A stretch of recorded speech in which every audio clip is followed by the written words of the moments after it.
Muy bien, muy buenas tardes. Mi nombre es José Ángel Benavides Dueñas. Vamos a hacer una síntesis de la obra El Capital, ¿no? Los tópicos que considero más importantes de la obra El Capital, que son 3 tomos, ¿sí? Entonces, primero que nada, es importante, lo tenía preparado para gente que había intentado estudiar El Capital, pero que no le había entendido a la obra El Capital, ¿sí? Entonces, considero que para poder estudiar, primero que nada, inicialmente la obra El Capital tenía, la intención eran 6 libros. Era un proyecto donde el primer libro era del capital, el segundo libro de la propiedad territorial, el tercer libro era el trabajo asalariado, el cuarto el Estado, el quinto el comercio internacional y el sexto el mercado mundial. Finalmente, la obra del Capital salieron 3 tomos. El proyecto era para 4 tomos, pero en vida de Carlos Marx y Federico Engels nomás se alcanzaron a publicar 3 tomos. El primer tomo habla acerca del proceso de producción capitalista. El segundo tomo habla del proceso de circulación del capital. Y el tercer tomo habla acerca del proceso de producción capitalista en su conjunto, vista en su conjunto, ¿sí? Y el cuarto tomo tenía relación con la teoría de la plusvalía. De hecho, la teoría de la plusvalía creo que fue los primeros manuscritos que escribió Marx, que ya tenía el libro ese, teoría de la plusvalía, pero consideraron que ambos, que lo ideal era publicarlo al final, ¿no? Como el cuarto tomo. Y Federico Engels no la alcanzó a publicar, la teoría de la plusvalía. Nomás alcanzó a publicar el segundo tomo y el tercer tomo. Y pues como todos saben, el primer tomo lo publicó Carlos Marx, ¿no? Bien, para poder entrar a la teoría, adelante jóvenes, para poder entrar a la teoría del estudiar la obra del Capital, es muy importante ver el método de análisis, el método de sistematización y el método de exposición, ¿sí? Para la teoría objetivista, donde su máximo expositor es Carlos Marx, ¿sí? Los procesos de investigación científica se dividen en 3 fases. La investigación propiamente dicha, la sistematización y la exposición, ¿sí? Lo que se da a conocer al público, pues es la exposición, ¿sí? Pero antes de eso, pues hay que plantearse el tema, el planteamiento de los problemas y todo eso, y estar haciendo el estudio y lo sistematizando para después darlo a conocer a través de la exposición, ¿sí? Y lo que hace Marx en la obra El Capital, pues es la exposición, ¿sí? Para eso es muy importante, para poder estudiar El Capital es muy importante las categorías filosóficas, ¿sí? Del materialismo dialéctico. Tenemos, dentro de estas categorías filosóficas, tenemos la esencia y fenómeno, causa y efecto, calidad y cantidad, casualidad y necesidad, y unidad y lucha de contrarios, entre otros. Para el marxismo es muy importante el origen de los fenómenos, ¿sí? Por ahí, cuando yo leí La dialéctica de la naturaleza de Federico Engels,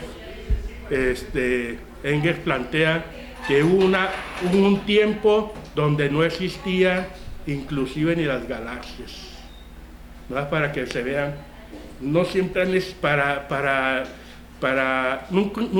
nunca, siempre, hubo una época donde no existían las galaxias, pues, y etcétera. Todo tiene su origen, para el marxismo todo tiene su origen.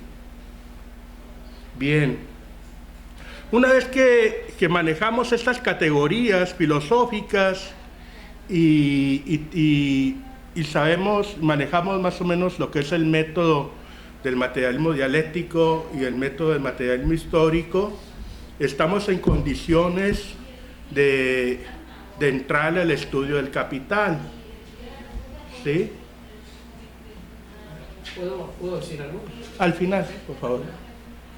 Si gusta tomar nota, al final. Adelante. Buenas tardes, adelante. Bien,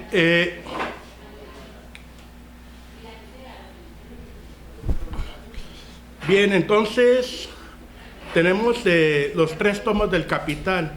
El primer tomo es el proceso de producción del capital, que lo publicó Carlos Marx en 1867. ¿Sí? Y hay una discusión ahí muy interesante por dónde empezar a estudiar el capital. Y hay quienes dicen, pues, como lo expuso Marx. Muchos dicen, empieza por la acumulación originaria de capital, o empieza por el proceso de trabajo, ¿sí? Pero no, dice, hay que respetar la idea de Marx, de que empezó primero por los prólogos, ¿no? Y luego por el estudio de la mercancía. Dice, hay que seguir el hilito que Marx planteó para que nos vaya quedando muy claro, ¿sí? Porque lo que hacen ahora Carlos Marx es, a medida que va avanzando, él va definiendo los conceptos y las categorías, ¿sí? Entonces tú no puedes empezar más adelante porque va a haber conceptos y categorías que definió al principio y te vas a encontrar a la mitad del primer tomo o al final del tomo o en otros tomos, ¿sí? Entonces la idea es seguir la exposición que hace Marx en el Capital, ¿no? ¿Sí? Entonces Carlos Marx empieza por el estudio de la mercancía, ¿sí? El estudio de la mercancía. Entonces, el estudio de la mercancía, pues ahí hay que estudiar la teoría del valor, ¿sí? Desde el punto de vista mercantil. No el valor, no que los valores humanos y eso, la moral y todo eso, no. La teoría del valor desde el punto de vista mercantil, es muy importante eso. Sí, entonces Carlos Marx define el valor de una mercancía. El valor de una mercancía es el trabajo socialmente necesario para producirla. ¿Qué quiere decir socialmente necesario? Que es un promedio, ¿sí? Va a haber trabajadores que tardan más tiempo en producir una mercancía que otros trabajadores tardan más. Entonces es un promedio, viene siendo como la media aritmética, ¿sí? No sé si ustedes saben lo que es la media aritmética. Entonces es un promedio, por eso se llama socialmente necesario, ¿sí? Entonces ese es el valor de las mercancías, ¿sí? Es un poquito abstracto, yo entiendo, no es tan sencillo entender en primera instancia ese concepto.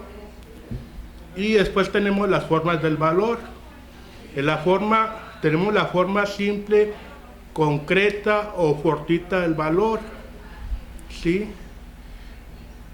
Aquí tenemos, dentro de esta forma simple del valor, tenemos 2 polos, la forma relativa y la forma equivalencial.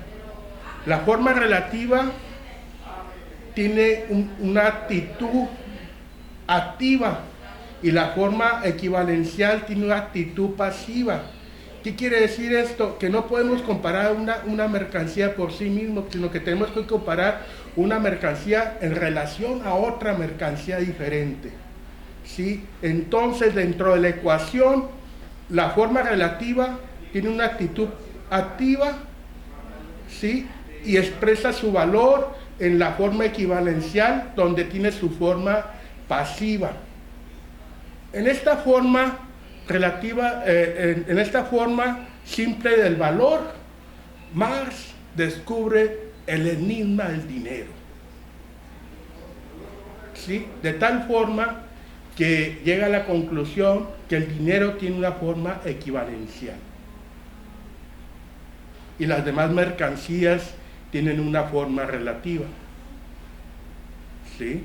Eso se expresa en la forma dinero, ¿sí? Para llegar a la forma dinero, pues fue todo un proceso histórico donde tuvo que pasar por la forma total o desarrollada del valor y la forma general del valor. La forma general del valor es similar a la forma dinero, solamente que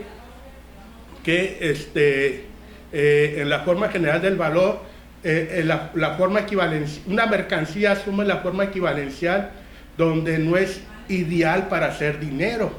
Por ejemplo, una vaca. ¿Cómo una vaca va a ser dinero? Pues fue, en una época una vaca fue dinero, pero pues no reunía las características ideales como para que funcionara como dinero. En cambio, el oro y la plata sí reunieron las características ideales para ser un equivalente general, para ser dinero, ¿sí? Por ejemplo, el oro tarda mucho es muy llamativo, tarda mucho en desgastarse, dura mucho, se puede fraccionar, etcétera, etcétera, y además no es muy ni abundante ni escaso, o sea, es algo ideal el oro. La plata no tanto, pero también, ¿no? Pero sobre todo el oro. En un momento dado, en un momento histórico, el platino también fue dinero, pero era muy escaso y tenía mucho valor. Entonces, esa escasez no le permitió funcionar como dinero, en cambio el oro sí. ¿Sí? Y luego tenemos el fetichismo de la mercancía. Aquí, en el fetichismo de la mercancía y su secreto, Carlos Marx dice, las mercancías parecen como si tuvieran vida, ¿sí? Se intercambian unas con otras como si tuvieran vida y encubren lo que hay atrás. ¿Qué es lo que hay atrás? O sea, la esencia la encubre, ¿sí? Ese intercambio de mercancías encubre la esencia, que atrás de esto existen las relaciones sociales de producción, ¿sí? Es lo que encubre. Entonces dice, es el fetichismo de la mercancía. Y está muy interesante ese apartado, ¿no? El fetichismo de la mercancía. Pero en general es lo que habla más ahí, ¿no? Y luego tenemos el dinero y sus funciones. Como les acabo de decir, el dinero es un equivalente general, ¿sí? Donde todas las demás mercancías expresan su valor en él, ¿sí? Y tiene varias funciones. Tiene la función de que es medida de valor, medio de circulación, asesoramiento, medio de pago y dinero mundial. Como dinero mundial, el oro. Y actualmente está resurgiendo otra vez el oro como dinero mundial. Nunca ha dejado de existir, pero hoy en día cada vez se pone más a la vista, ¿sí? Lo que es el oro como dinero mundial, ¿sí? Como medio de pago, pues de ahí surge el crédito. Atesoramiento, pues el atesoramiento es muy importante porque a la medida que una sociedad atesora dinero, llega el momento en que en este caso a través de los bancos, a través del ahorro y todo eso, ese ahorro permite construir la infraestructura de una nación, ¿no? Puertos, aeropuertos, edificios, escuelas, hospitales, ese ahorro, ¿no? muy importante, ¿no? Y pues pues medida de circulación. Bien, tenemos teoría del valor. Aquí, como les acabo de decir, el valor de una mercancía es el tiempo de trabajo socialmente necesario para producirla. Tenemos la mercancía. La mercancía tiene dos tipos de valor: valor de uso y valor de cambio. Una cosa es el valor, otra cosa es su valor de uso y otra cosa es su valor de cambio, ¿sí? El valor es el trabajo socialmente necesario para producir la mercancía. El valor de uso es para qué nos sirve esa mercancía en concreto.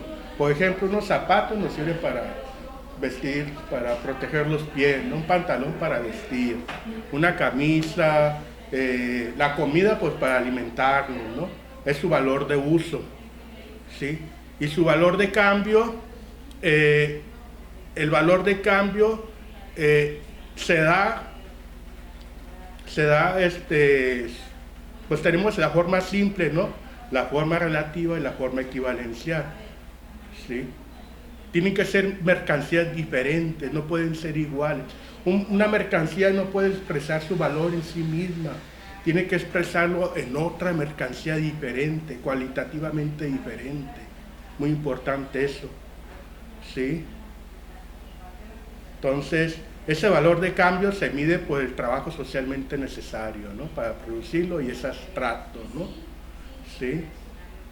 Y luego tenemos, aquí es muy importante señalar que la fuerza de trabajo es una mercancía, ¿sí? Una cosa es el trabajo y otra cosa es la fuerza de trabajo, ¿sí?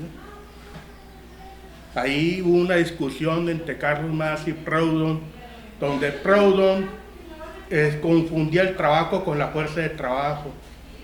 Y Karl Marx todavía no, en Miseria de la Filosofía, todavía no le quedaba claro, todavía no había creado la categoría de fuerza de trabajo. También hablaba de trabajo, pero él ya tenía la idea de que el trabajo producía más del necesario, producía un plusvalor, ¿sí? Entonces Marx crea la categoría fuerza de trabajo. La fuerza de trabajo es una mercancía que tiene la cualidad de producir más de lo que necesita, produce un excedente, ¿sí? Y ese excedente en el modo de producción capitalista se convierte en plusvalía, ¿sí? Es muy importante, eso es algo esencial en la teoría de la crítica de la economía política, ¿sí? La categoría fuerza de trabajo. Si no se entiende eso, que es la fuerza de trabajo, no entendemos la obra del capital, ¿sí? Entonces, el valor está compuesto por el capital constante más el capital variable más la plusvalía, el valor de una mercancía. ¿Qué es el capital constante? El capital constante es un trabajo pasado que hicieron los obreros, los trabajadores, que lo dejaron plasmado que construyeron máquinas, herramientas, tecnología.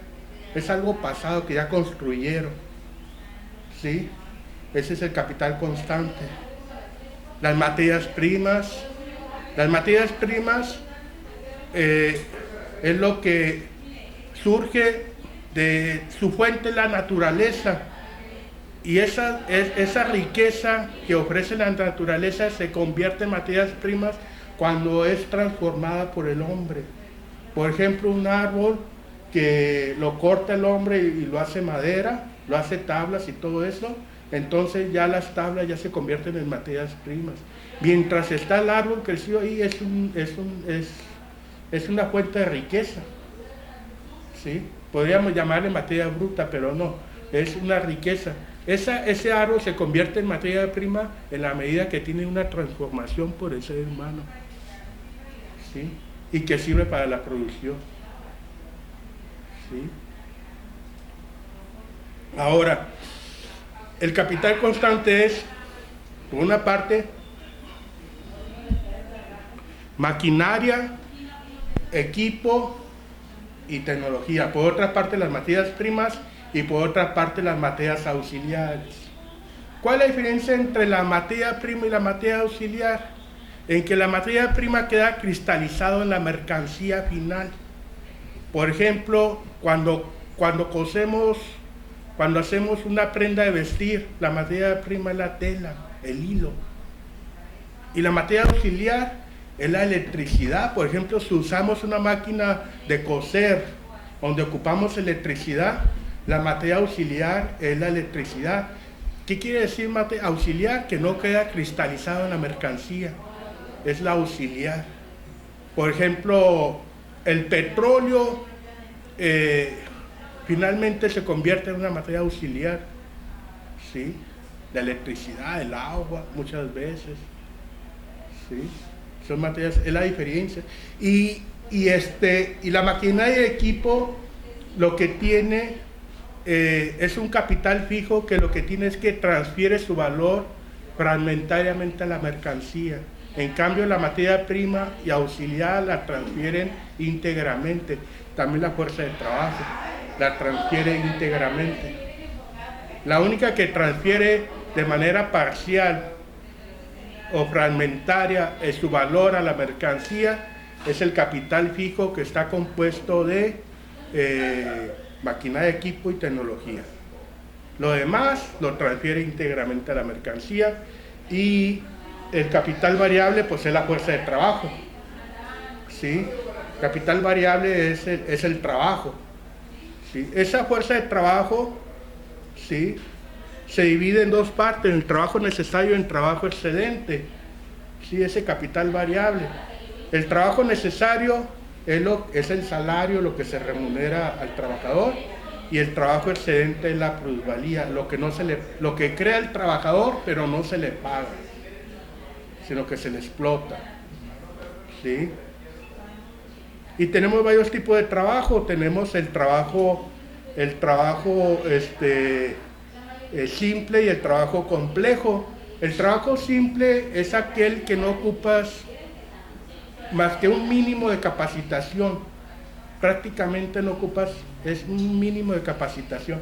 En cambio, el trabajo complejo es, por ejemplo, el trabajo del abogado, el trabajo del ingeniero, el trabajo del maestro, ¿sí?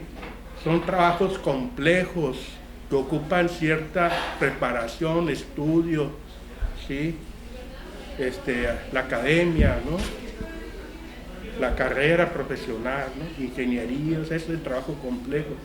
Entonces, el trabajo complejo lo podemos desenvolver y hacerlo trabajo simple. Entonces, Carlos Marx hace su análisis en función del trabajo simple, pero sí hace el planteamiento que existe un trabajo complejo, ¿no?, profesional, ¿sí? Y pues el trabajo concreto pues es el que produce los bienes que tienen valor de uso. Por ejemplo, el trabajo concreto pues es producir un pantalón, o producir una silla, o producir una mesa. Cualitativamente es diferente, ¿no? Son diferentes. En cambio, el trabajo abstracto es lo que permite comparar una mercancía con otra mercancía. El trabajo abstracto, ¿sí?, que es el desgaste psíquico, físico del trabajador, ¿sí? Ese desgaste que se mide por el tiempo, ¿sí? Ese trabajo abstracto se mide por el tiempo, ¿sí? Yo sé que hay mucha información, pero vamos a seguirle. Ok, entonces aquí tenemos, hasta aquí vamos ahorita, aproximadamente vamos en el capítulo 3. Entrando al capítulo 4, ¿cómo se convierte el dinero en capital? El dinero se convierte en capital cuando el dinero está destinado a la inversión, ¿sí? se destina a la inversión productiva, en ese momento se convierte el dinero en capital y viene siendo una relación social. El capital presupone el trabajo asalariado, por una parte, ¿sí? Donde los trabajadores, por ejemplo en Baja California, el 75%, en Baja California, el 75% de la PEA, de la población económicamente activa, son asalariados, somos asalariados. El 75%, en Baja California. ¿Sí? El 2.5 no dijo a qué se destina. Creo que alrededor por ahí traigo la nota, creo que por alrededor de un 6% son empresarios de diferente tamaño, microempresarios, medianos empresarios, altos empresarios y todo eso son los que dan empleo, ¿sí? Y también existe el trabajo independiente. El trabajo independiente son como un 16%, ¿sí? Entonces, en su mayoría, la población a nivel mundial es asalariada, ¿no? A nivel mundial. ¿Sí? Por eso es el sistema capitalista. Y un mínimo son empresarios, que dan empleo, ¿no? Bien, entonces el capital es una relación social entre el trabajo y el capital y presupone el trabajo asalariado, donde los empresarios son los dueños de los medios de producción, ¿no? Bien, tenemos la producción. Aquí tenemos, en términos generales, que si no lo voy a aburrir, en términos generales tenemos la plusvalía absoluta, la plusvalía relativa y la plusvalía extraordinaria. La plusvalía absoluta es cuando se aumenta la jornada de trabajo. En la época de Marx, las jornadas de trabajo eran hasta de 18 o 20 horas, en la época de Marx, allá en Inglaterra y todo eso. Jornadas de 20 horas, de 18 horas, ¿sí? Entonces, la plusvalía absoluta es cuando se aumenta la jornada de trabajo. La plusvalía relativa es cuando se intensifica la jornada de trabajo, cuando en el menos tiempo produces más, ¿sí? Tenemos el trabajo necesario, tenemos aquí tenemos jornada de trabajo, trabajo necesario, trabajo excedente, ¿sí? La absoluta es cuando se aumenta la jornada de trabajo. La relativa es cuando el trabajo necesario se hace más chiquito y el trabajo excedente se hace más grandote dentro de la misma jornada de trabajo, ¿sí? Por decir algo, un trabajador producía 3 pares de zapatos en una jornada de trabajo, ¿sí? Y de repente de 8 horas, de repente en una jornada de trabajo produce 4 pares de zapatos, pero siguen pagando lo mismo, ¿sí? Entonces ya intensificó su jornada de trabajo. Ya el trabajo necesario ya se hizo más chiquito, ¿sí? Y el trabajo excedente produce más ganancia para el trabajador, para el empresario. Bien, entonces, y la plusvalía extraordinaria, aquí tenemos plusvalía extraordinaria, es una combinación de ambas. Cuando se alarga la jornada de trabajo y a la vez se intensifica la jornada de trabajo. Por ejemplo, ustedes bien saben que en las industrias, en las empresas en general, de repente salen, oye, quédate 2 horas extras, ¿no? Ya te están prolongando la jornada de trabajo, ¿sí? Por ahí Carlos Marx dice que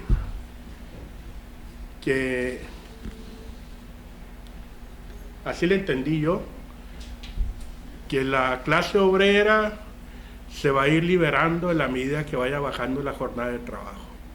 Yo pienso que ahorita a nivel mundial, sobre todo los países medios como México, hacia arriba. Una jornada de trabajo de 6 horas diarias durante 5 horas, 5 días, que serían 30 horas semanales, sería algo, en este momento, algo ideal para que la fuerza de trabajo sea libre, ¿no? Porque le daría tiempo para, no sé, para dedicarse al deporte, a la cultura, a la familia, a instruirse mejor, a otro tipo de actividades, ¿no? Una jornada de 30 horas semanales, 6 horas diarias, hasta le serviría de ejercicio, ¿no? Las 6 horas, ¿no? Pero ya son que 10 horas, que 12 horas, ¿no? Pues ya salen bien cansados, ¿no? Ya no les queda ganas para nada, ¿no? Ya antes eran 16, 18, ¿sí? Entonces, Carlos Marx, según entiendo yo, en la medida que vaya que los trabajadores, es una lucha, en la medida que vayan bajando su jornada de trabajo, ¿sí? En esa medida van a ir siendo hombres cada vez más realmente libres, ¿no? ¿Sí?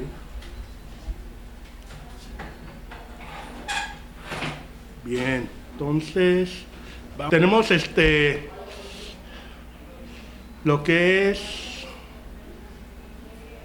el salario por tiempo, por piezas, salarios entre países. Ustedes bien saben que hay diferencias entre países. Por ejemplo, ahorita en Baja California, con el aumento del salario mínimo, anteriormente, si comparamos California con Baja California, eran 10 veces más el salario mínimo de California en relación a Baja California. 9 veces más, 10 veces más. Ahorita son 5 veces más. O sea, ha aumentado, con la cuarta transformación, ha aumentado el salario en Baja California. ¿Sí? El salario real. ¿Sí? Comparándolo con California, ¿no? ¿Sí? Bien. Tenemos la reproducción simple, reproducción ampliada. Esa es para una conferencia especial para hablar de eso, reproducción simple, reproducción ampliada. La llamada acumulación originaria. Todo eso es para una conferencia en especial. Lo único que puedo decir en este momento es que la reproducción simple se da a la misma escala, ¿sí? Nomás se va reponiendo el capital fijo, lo que se va desgastando se va reponiendo cada año. No hay economía de escala, ¿sí? En cambio, la reproducción ampliada, si hay una acumulación y hay una economía de escala, se va acumulando, ¿no?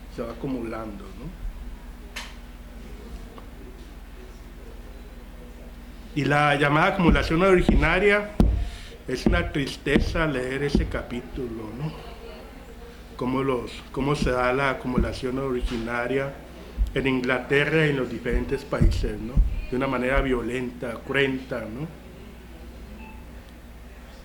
Tenemos el tomo 2.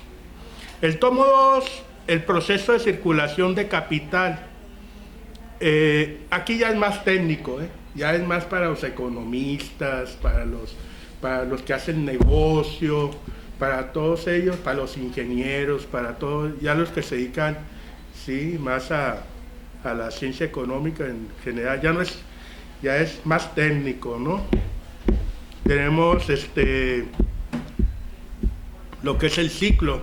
Ya en la circulación, fíjense, los clásicos, a Adam Smith, a Ricardo y los fundadores de la economía política nunca descubrieron la clasificación de capital constante y capital variable y plusvalía.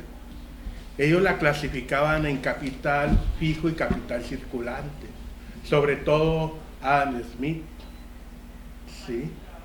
Entonces tenían una mentalidad burguesa, ¿no? ¿Sí? En cambio Marx, Marx va a la esencia y la clasifica en capital constante y capital variable y plusvalía, ¿sí? Donde ve cómo se explota a la fuerza de trabajo, ¿no? Analiza eso, ¿no? Entonces aquí en el segundo tomo es más técnico y tenemos el ciclo del dinero, el ciclo productivo, el ciclo mercancías y el tiempo de circulación y los gastos de circulación, lo que es la rotación del capital, el periodo de trabajo, el tiempo de producción, el tiempo de circulación, son cuestiones ya más técnicas, ¿no? Sí, que pues nos llevaría mucho tiempo explicar eso. Aquí ya es más para ser más productivo, ¿no? Una nación, ¿no? El análisis de esto, ¿no? Hacer más. Luego tenemos el tercer tomo, el proceso de producción capitalista en su conquista en su conjunto. Aquí es muy importante, cuando Marx analiza el valor, él hace el supuesto que el valor es igual al precio, igual al precio exactamente, ¿sí? O el valor es igual al salario, ¿sí? Cuando lo comparamos con la fuerza de trabajo, el valor es igual al salario o el valor es igual al precio, ¿sí? Pero la realidad no es así. Aquí es una astucia de Carlos Marx lo que hace, ¿sí? De hacer esa abstracción, de hacer ese supuesto de que el valor es igual al precio, ¿sí? Lo hace para analizar la esencia de la producción capitalista, ¿sí? Pero cuando se va a la concurrencia, pues quita ese supuesto y dice que el valor es igual al precio de costo más el precio, es igual al precio de producción en promedio, igual al precio de producción. El precio de producción es el costo más la ganancia. Y luego otro ingenio de Marx es de que la plusvalía en la concurrencia tiene una metamorfosis donde la plusvalía se divide en renta, en ganancia industrial, ganancia comercial y el interés, ¿sí? La plusvalía es la explotación y la tasa de plusvalía es el grado de explotación, ¿sí? Entonces la plusvalía tiene esa metamorfosis, se convierte en esos cuatro: renta del suelo, muy importante, renta del suelo, la ganancia y el interés, ¿sí? Y hace el cálculo de la tasa media de ganancia. La tasa media de ganancia, Marx lo analiza así, dice: en la economía existen ramas, ¿sí? Existen ramas. Por ejemplo, aquí en México, según el INEGI, existen 72 ramas, de las cuales, desde el punto de vista productivo, socialmente productivo, vienen siendo como la mitad. Todo lo que es agricultura, ganadería, minería, petróleo, la industria, todo lo que es la industria de transformación, la industria pesada, la industria ligera, la electrónica, todo eso, el transporte, la construcción, todo eso es productivo, ¿no? Pero también tenemos las ramas, por ejemplo, el comercio, los servicios, ¿sí? Desde el punto de vista social son improductivos, pero muchas veces son necesarios porque nos dan calidad de vida, ¿sí? Entonces, en México, según INEGI, existen 72 ramas. Y lo que hace Marx es analizar, dice, por ramas, los capitales van a emigrar donde la tasa de ganancia sea mayor, aquellas ramas donde la tasa de ganancia sea mayor, ¿sí? Y pues se saca un promedio, ¿no? se suman toda la tasa de ganancia en cada rama. En cada rama pues hay empresas pequeñas, empresas medianas, empresas grandes, gigantes, etcétera, ¿sí? Se suma la ganancia por rama y luego se suman todas las ramas y se saca la tasa de ganancia media, ¿sí? Esa es la tasa de ganancia media. Y tenemos este es muy importante, la ley de la tendencia decreciente de la tasa de ganancia. ¿Por qué es muy importante esa? Ya casi acabamos, ¿eh? Aquí tenemos la fórmula. La ganancia, la tasa de ganancia, tenemos la fórmula. En el nominador tenemos la plusvalía, la masa de plusvalía.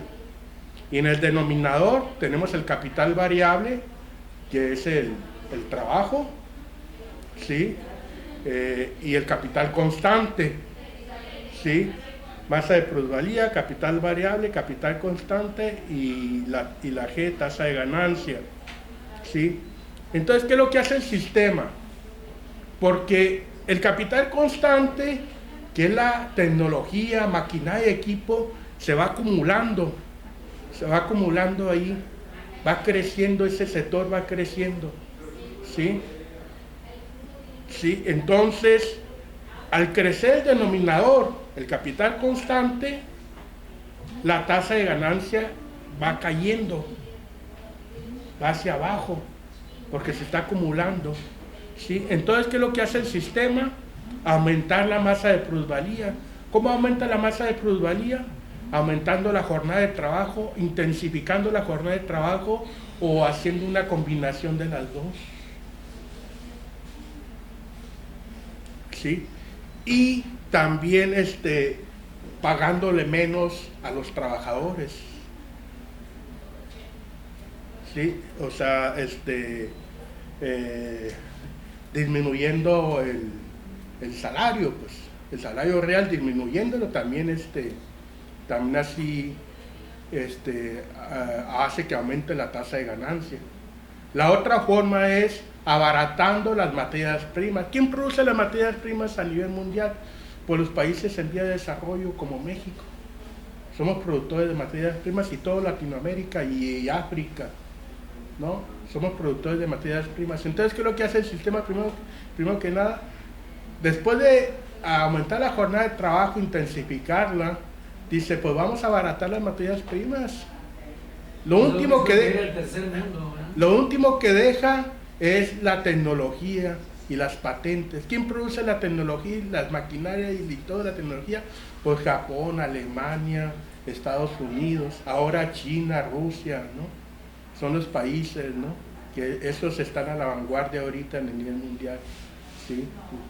Entonces, a última instancia, desvalorizan el capital fijo, ¿no?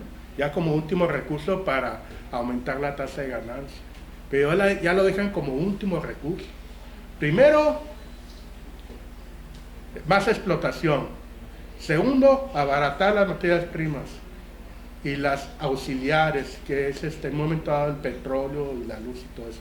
Y tercero, al último, la tecnología. Entonces yo es un artículo que yo escribí,